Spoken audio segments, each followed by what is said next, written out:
Local 4 News starts now with a breaking news alert.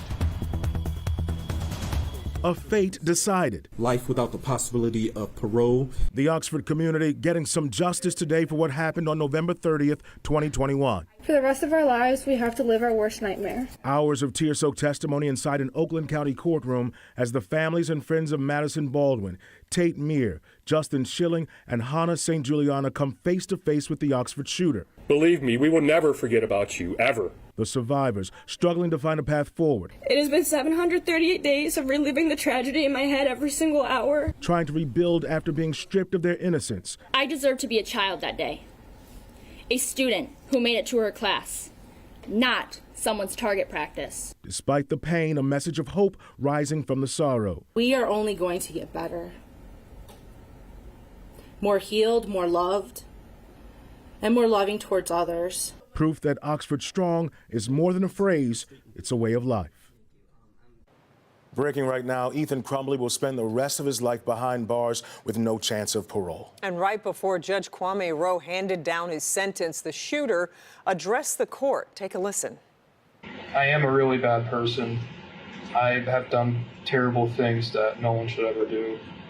I have lied, been not trustworthy. I've hurt many people, and that's what I've done, and I'm not denying it, but that's not who I plan on to be. Whatever sentence it is, I do plan to be better than I am. I don't know if you believe that.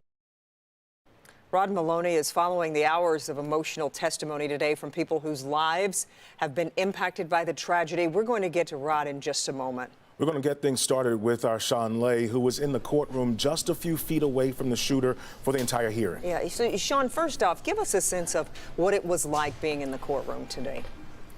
It was a complete journey for any family member, friend in there, any part of the community, any prosecutor or attorney or a judge, and members of the media. So intense from the start. When the shooter had written down that he wanted the parents to suffer due to his act, that feeling of suffering was over this courtroom for 2 to 3 hours. It was so intense as people were telling their incredibly raw stories of what this has done to them and their families, taking their children away, injuring their children, or having to be with your best friend as she lie in a pool of blood. Absolutely devastating. It was so gut-wrenching. However, this is a journey, so it was a long day, and these details were put out. But at the end, I'm listening to Judge Rowe, I'm watching the shooter, and I'm watching family members, and the mother of Nicole, the mother of Madison Baldwin, just the relief on her face when the sentence was read. You could feel it, and you could feel the relief throughout the room. Talked to Keegan's mom and dad just now. They said the same thing. The feeling of relief. It was a brutal day, but it's something everyone had to just take a step and go through. And then Madison's mom told me she was not going to show any emotion at all, not going to give him any reason to be upset, show any emotion, and she didn't. She stood up there and read and just spoke from the heart. It was amazing. Now, Sean, all this playing out while you were sitting right next to the shooter, did he show any emotion at all? At first, he had his head down. I kept noting this the entire time. Was he listening? Was he sleeping? At one time, during a break, he stood up and kind of listed forward. We think because his hands were shackled and deputies kind of brought him back.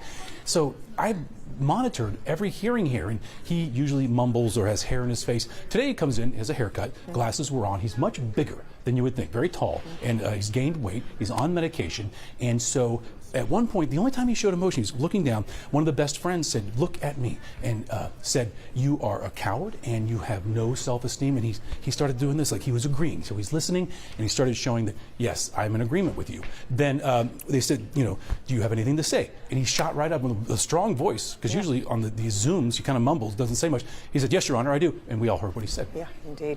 Talk to us about the judge and, the sentence that he handed down. Watched him very closely throughout this entire process. He has 4 children of his own. During today, I wish I had his focus. He was focused on every person and every single word. He was measuring every single word going into his decision. He read every letter that was sent to him, every piece of evidence. He used that evidence in giving his sentence. And then one thing, guys, you probably noticed this, and the families noticed it too. Judge Rowe used his voice as the gavel. He kind of changed his voice at the end to really hammer home the point that this was justice. This is his decision, life without parole. He backed it up. That was interesting. And like I said, 4 kids. Guys, he took the bench. He was elected in August of 2021. Right. 3 months later, the shooting. This happened. Exactly. That's right. Yeah, Sean, we appreciate your insight. You've been on this story since the very beginning. We'll see you a little bit later for the news at 6 with more unpacking of what we saw today in court. We appreciate it, Sean. All right, Sean, thanks. And right before that sentence was handed down, we heard hours of painful and heartbreaking testimony from the people whose lives were forever changed by this shooting. And for that part of the story, let's turn to Rod Maloney.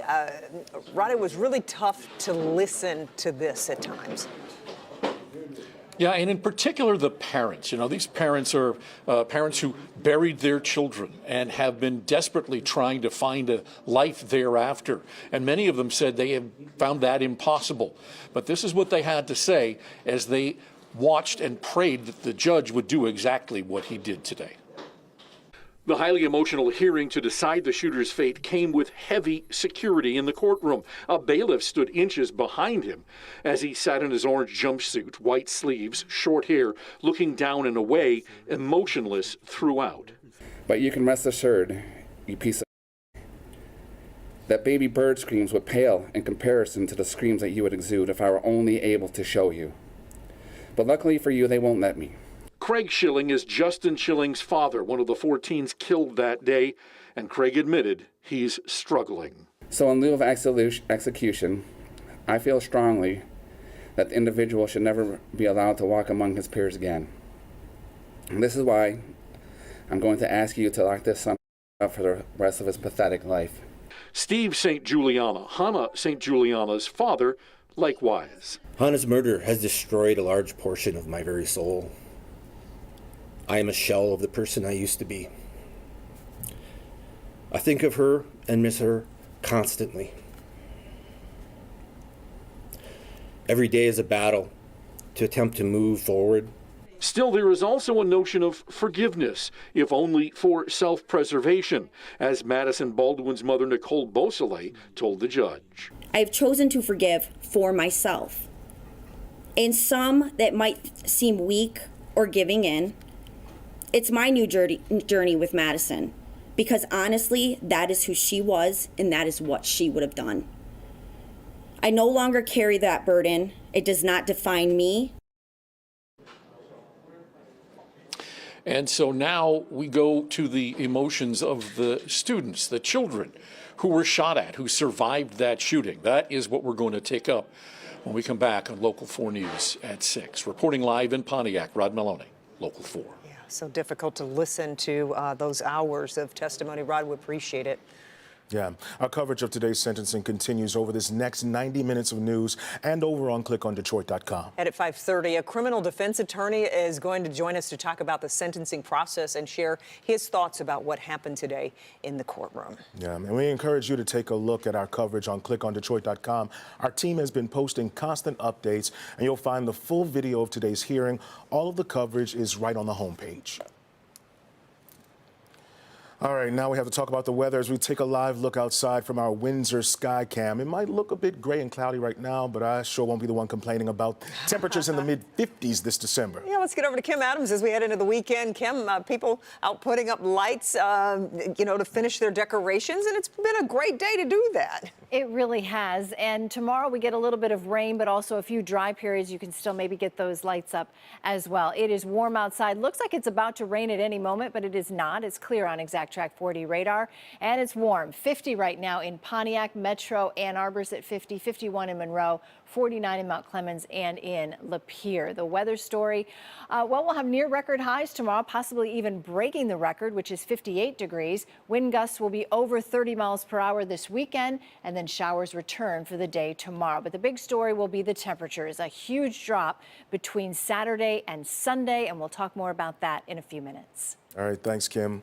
And we are all in on the Detroit Lions right now, and the team has a big divisional matchup coming up this weekend. They do. Bernie's here with us now. They're headed to Chicago to take on the Bears. And the Bears, they want revenge from coming so close on Thanksgiving. Close? You think so? I think so, yeah. Well, those are the Bears. They're waiting this Sunday, 1 o'clock at Soldier Field. Yesterday, Lions favored by 3.5. Today, it's now down to 3. Chicago coming off a bye last week, so they should be healed and rested and ready on Sunday.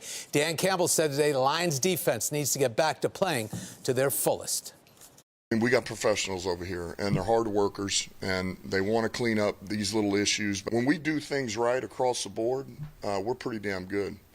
But we also know where we're at on defense. Everybody's got to do their job. Everybody's got to do their job. When one guy misses an assignment, or fundamentally he's not doing what he's supposed to do, it puts an enormous strain on our guys. That's your head coach right there. Remember last month, as Kimberly said, the Bears almost walked out of Ford Field with a win, and it's supposed to be cold and windy on Sunday in Chicago. Right. All right. We'll see what happens. Nobody's going to miss the assignment. We'll see. Yeah, we'll see.